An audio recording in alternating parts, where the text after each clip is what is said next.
भारत ने आज ट्रेन से मिसाइल लॉन्च कर दी है। ट्रेन से, तस्वीर देखिए जरा। इस तरह की तस्वीर पहली बार देखी होगी कि ट्रेन से अग्नि मिसाइल लॉन्च कर दी गई। यह अपने आप में भारत की ताकत दिखाता है। मैं आपको यह बताऊंगा कि आखिर ट्रेन से मिसाइल क्यों लॉन्च की गई, इसके पीछे वजह क्या है और यह कितनी बड़ी कामयाबी है। लेकिन इससे पहले आपको याद होगा, भारत ने ड्रोन से भी मिसाइल लॉन्च की थी कुछ वक्त पहले। यह बताता है कि भारत की सैन्य क्षमता बढ़ रही है और सैन्य तकनीक भी बढ़ रही है। साथ साथ भारत ने पहली बार ट्रेन से मिसाइल का टेस्ट किया है और ट्रेन में लगे लॉन्चर से अग्नि प्राइम मिसाइल का परीक्षण किया गया है। इसके लिए ट्रेन को विशेष रूप से डिजाइन किया गया। पहले यह टेस्ट ओडिशा के चांदीपुर इंटीग्रेटेड टेस्ट रेंज में किया गया है।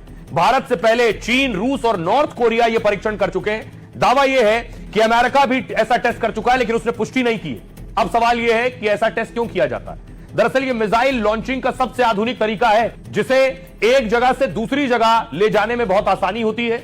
इसके लिए ट्रेन को विशेष रूप से डिजाइन किया जाता है और दुश्मन को चकमा देने के लिए कई डमी कंटेनर ट्रेन में लगा दिए जाते हैं। उसे नहीं पता चलेगा कि मिसाइल किस कंटेनर में।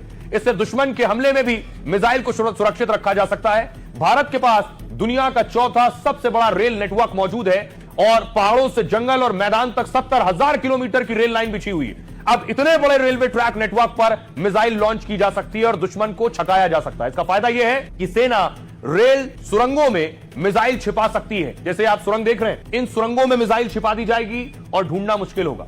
रेलवे ट्रेन से मिसाइल की लॉन्चिंग का समय भी काफी कम होता है। साथ ही कंटेनर में पैक रहने में से बार बार मेंटेनेंस की जरूरत भी नहीं होती है। यह खासियत है। अब अग्नि के बारे में आपको बताऊं, परीक्षण में शामिल अग्नि प्राइम मिसाइल आधुनिक और बहुत ताकतवर है। इस मिसाइल की रेंज करीब 2000 किलोमीटर के आसपास है। यह मिसाइल एक साथ कई टारगेट पर हमला करने में सक्षम है और साथ ही इसमें अपने साथ परमाणु हथियार ले जाने की भी क्षमता है। यानी भारत रेलवे नेटवर्क के जरिए दुश्मन पर परमाणु अटैक भी कर सकता है। यह अग्नि सीरीज की दूसरी मिसाइलों से हल्की मिसाइल मानी जाती है और सुबह, शाम और रात किसी भी समय यह मिसाइल हमला करने में सक्षम है। पड़ोस में देखिए, भारत से मिसाइल लॉन्च की जाएगी तो पाकिस्तान में लाहौर, फैसलाबाद, क्वेटा, इस्लामाबाद, पेशावर, कराची, ये सारे मुख्य शहर टारगेट पर होंगे, इस रेंज में होंगे। पहलगाम हमले के बाद से सुरक्षा बल हाई अलर्ट पर हैं। ऑपरेशन महादेव के तहत सेना ने 3 आतंकी ढेर किए थे और इन आतंकियों से हथियार, उपकरण समेत काफी सामान मिला है। इसी सामान की जांच से पुलिस को यूसुफ का सुराग मिला। यूसुफ कुलगाम का रहने वाला है। पहलगाम में काम करता था, संविदा टीचर था और पहलगाम में बच्चों को पढ़ाया करता था। दावा है कुछ दिन पहले ही आतंकियों के संपर्क में आया, फिर टीआरएफ लश्कर तैयबा के लिए काम करने लगा। पहलगाम में हमला करने आए आतंकियों की उसने मदद की थी।